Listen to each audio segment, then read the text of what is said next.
In the dim light of a weathered barn, a striking white horse stands, its coat gleaming like freshly fallen snow. But upon closer inspection, a horrific sight emerges. A grotesque barnacle wound festers on its flank, a stark contrast to its pristine appearance. This is not a scene from a fantasy tale. It is a chilling reality that reveals the darker side of nature's design. The barnacle, a creature often associated with the ocean's depths, has found an unlikely host in this majestic animal, turning its body into a grotesque canvas of infestation. As we delve deeper into this unsettling phenomenon, we uncover the unsettling truth about barnacle infestations and their implications for both the horse and the natural world. Barnacles, those seemingly innocuous crustaceans, are notorious for their ability to latch onto surfaces, often causing significant damage. In this case, the white horse has become an unwilling victim, its skin marred by the relentless grip of these marine invaders. The barnacles, with their hard calcareous shells, burrow into the horse's flesh, creating open wounds that ooze with infection. This grotesque symbiosis is a stark reminder of nature's brutality, where survival often comes at a gruesome cost. The horse, once a symbol of grace and beauty, now bears the scars of a battle it never chose to fight. As we explore the biology of barnacles, we learn that these creatures are not merely parasites. They are opportunists, thriving in environments where they can anchor themselves to unsuspecting hosts. Their life cycle is a testament to resilience, as they transition from free-swimming larvae to immobile adults, clinging to whatever surface they can find. In this case, the horse's skin has become a breeding ground for these relentless invaders, highlighting the fragility of life and the interconnectedness of all living beings. The barnacle infestation serves as a dark metaphor for the human condition, how we often impose ourselves on others, sometimes without regard for the consequences. In the end, as we reflect on this unsettling tale, we are left with a moral that resonates deeply.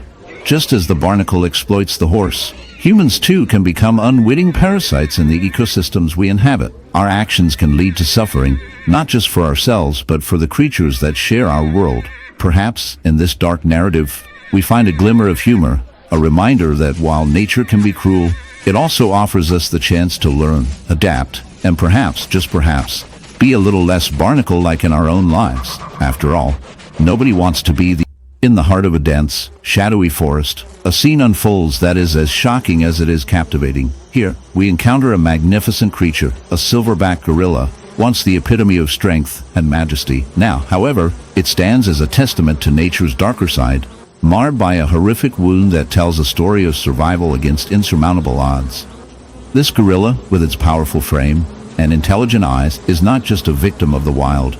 It is a harrowing reminder of the intricate and often brutal relationships that exist within our ecosystem.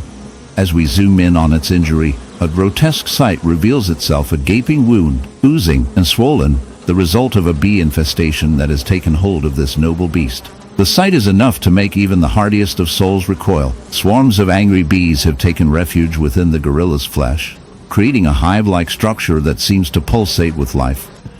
These tiny creatures, normally associated with the sweet nectar of flowers and the gentle hum of pollination, have turned their attention to a far more sinister endeavor. The gorilla, in its search for food, may have inadvertently disturbed a nest, unleashing a torrent of fury from the hive. The bees, feeling threatened, retaliated with a vengeance, infiltrating the gorilla's skin, laying eggs, and establishing a grotesque colony within its body.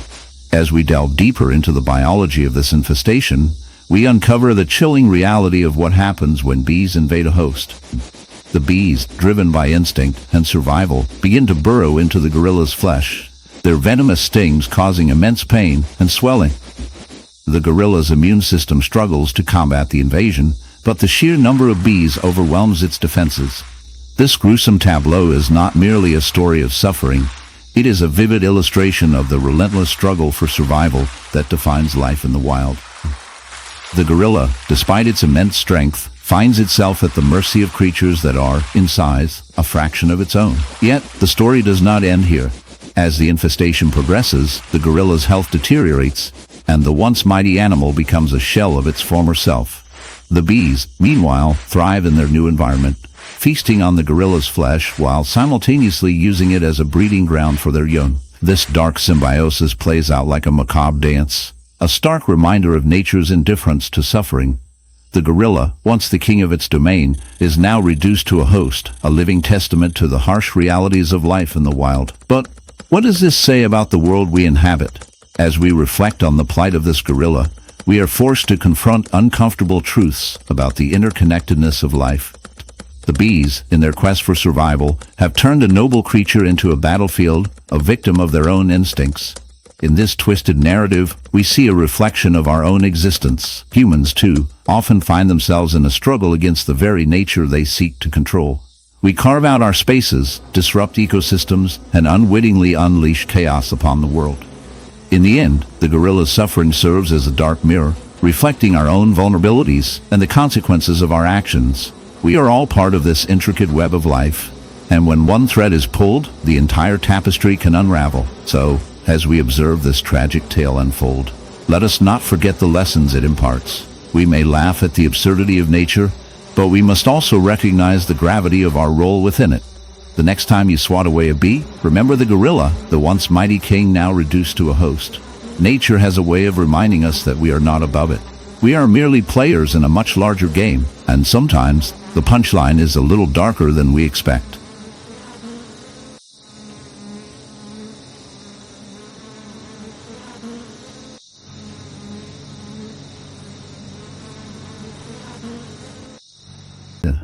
In the quiet stillness of a sun-drenched meadow, a chilling sight unfolds. A horse, majestic yet marred, stands in agony. Its flank, once a canvas of smooth, gleaming coat, is now a grotesque tableau of horror. A beehive, swollen and pulsating, has taken residence in the very flesh of this noble creature.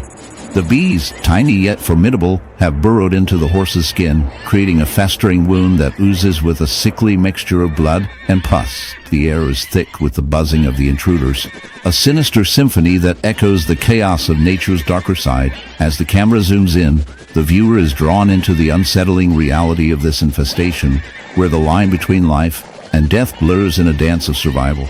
The horse, a symbol of grace and strength, now embodies the tragic consequences of nature's relentless cycle.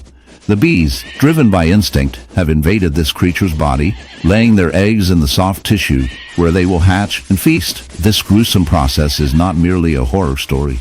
It is a stark reminder of the brutal realities of life in the wild. The horse's suffering is palpable, each throb of pain a testament to the invasive nature of these tiny creatures. The infestation is a complex interplay of biology and instinct, where the bees, in their quest for survival, have unwittingly condemned their host to a fate worse than death. As we delve deeper into the world of bee infestations, we uncover the intricate relationships that bind animals and their environments. Bees, often seen as harmless pollinators, can become agents of destruction when their instincts lead them astray. The horse, in its vulnerability, becomes a victim of nature's cruel whims, a pawn in a game where survival often comes at a steep price. This dark twist of fate raises unsettling questions about the... In the quiet depths of the forest, a haunting scene unfolds. An unsuspecting deer, once a symbol of grace and beauty, now bears the grotesque marks of nature's darker side. This is not merely a tale of survival, it is a grim reminder of the relentless forces that shape life in the wild. The deer, with its once pristine coat, is now marred by an infestation of barnacles, those tenacious little creatures that typically cling to the hulls of ships or the rocky shores of the ocean. But how did these marine invaders come to reside on the body of a land-dwelling mammal? As we delve deeper, prepare yourself for a journey that blurs the lines between the serene and the grotesque. Barnacles, those small, hard-shelled crustaceans, are notorious for their ability to attach themselves to virtually any surface, but their presence on a deer is nothing short of horrifying. This peculiar phenomenon occurs when the deer, perhaps seeking solace in a muddy waterhole or wading through a shallow stream, becomes an unwitting host. The barnacle larvae, carried by the currents, latch onto the deer's skin, embedding themselves deeply as they mature. What begins as a minor annoyance quickly escalates into a grotesque spectacle, with the barnacles growing and multiplying, forming clusters that resemble a nightmarish growth. The deer, unable to shake off these unwanted guests, suffers from irritation, pain, and potential infection, as the barnacles feast on its flesh, drawing nutrients from their unwilling host. As we observe this unfortunate creature, we are reminded of the delicate balance of nature. The barnacle infestation serves as a stark illustration of the harsh realities of survival, where the line between life and death is often blurred. While the barnacles thrive, the deer struggles, caught in a web of ecological consequence.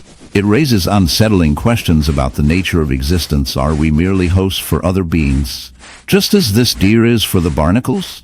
The irony lies in the fact that while the barnacles thrive on the deer's suffering, they are also a testament to the resilience of life in all its forms. Yet, as we ponder this dark twist of fate, we must also reflect on our own role in the natural world. Humans, with our insatiable appetite for expansion and exploitation, often mirror the barnacle's unyielding grip. We cling to our desires, sometimes at the expense